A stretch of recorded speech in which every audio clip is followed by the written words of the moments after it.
but eventually became emblematic of this whole idea of a campaign of terror. When the people aren't really supporting you, and you're very angry, why aren't you supporting us? We're trying to help you people.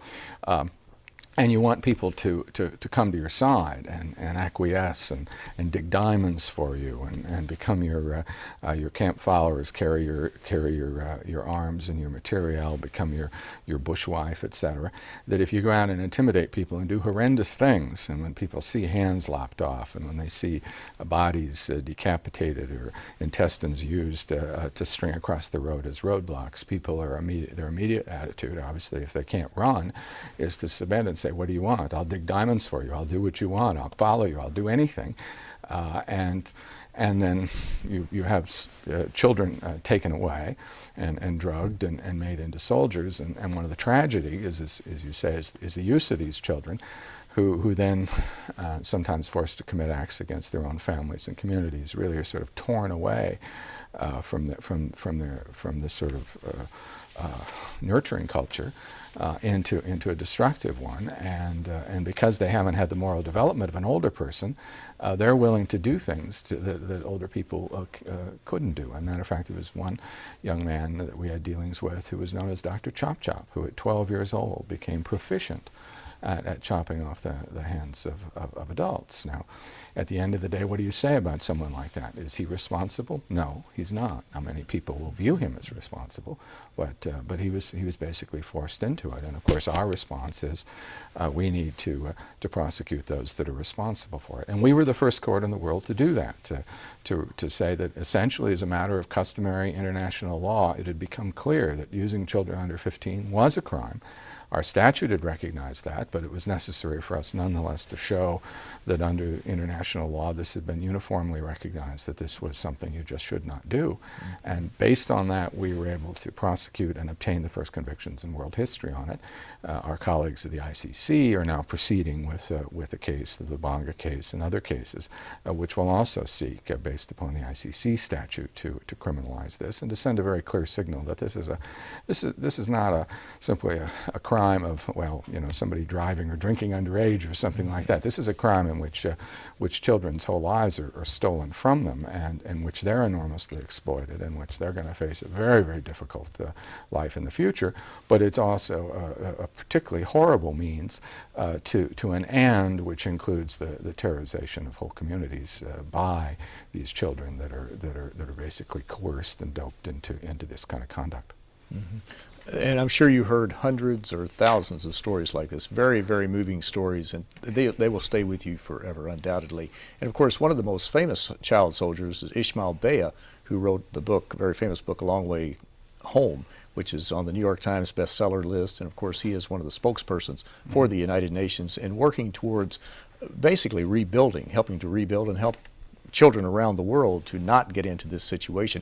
Now, the United Nations was very involved in putting together a peacekeeping mission that went in and brought some stability. There were some bumps in the road, as I recall. They had some problems from time to time, but they played a critical role in helping to stabilize that very, very war-torn and tumultuous country. The United Nations also was involved in helping to rebuild and has been involved in basically disarming and demobilizing and helping to rehabilitate people in that country and to help them get their lives back together. And we have a clip that'll come up in just a moment that'll focus on that, but maybe you could talk about what some of the things are that are going on with the United Nations in helping in this area.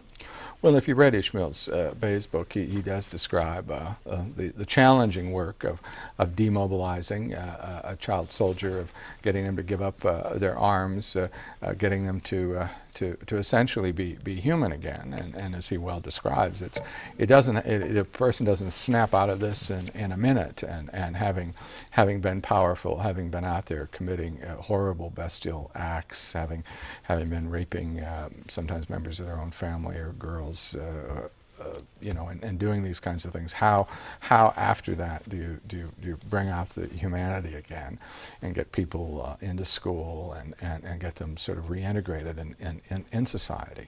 And the United Nations, particularly UNICEF, has been actively involved in those sorts of efforts.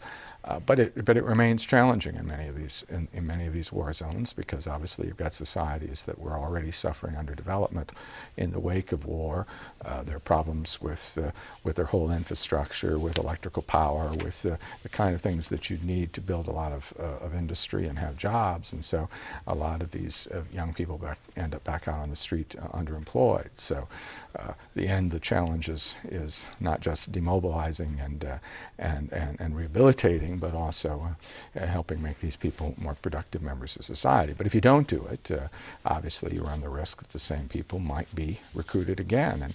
And tragically, in the Sierra Leone Civil War, there were several situations of young people who were rehabilitated and then captured and taken back out and made child soldiers again. And so you've got to keep working at it, but you also need to send a clear message that this kind of conduct is some of the most heinous in the world, and that this use of child soldiers is going to face severe sanction if you do it. Otherwise, future children will be similarly affected and their lives destroyed by, or almost destroyed by such recruitment and use. Mm-hmm. Well, it's certainly a tragic and a sad story, but hopefully Sierra Leone is coming out of it and building upon the sort of the ashes of destruction to some degree, and building a better society, and that's what we all are hoping for. And of course, there are many aid agencies that are involved in helping. The United Nations, you mentioned UNICEF, the UN Children's Fund is very involved in helping to rehabilitate the child soldiers. They were a key player. I know Ishmael Bea indicated that they played a vital role in helping get him out of that camp and get him into a center, which was very traumatic for him. But we're just about out of time, but before we do run out of time, I mentioned in the opening that you were a member of the General Assembly in Iowa, and one of the states in the United States, and you ran, I didn't mention, but you ran for senator at one time. But it's a long way from Iowa to Sierra Leone. Just very briefly, how did you make that transition? How did you develop an interest in the United Nations and in international law, and getting involved in Rwanda first and then in Sierra Leone? Well, first of all, my wife teaches African history in our state university in Cedar Falls, Iowa, and we've traveled in Africa, and we're very interested in the world, and been here many times to the United Nations before I ever thought I might work for any agency associated with it. But the particular step in my life was in 1993. I became the chief federal prosecutor, an appointment by the president in my home district, and worked to prosecute crime and to reduce the level of violence in neighborhoods and communities, and really saw the benefits that an effective, fair law enforcement system can have in allowing people to prosper.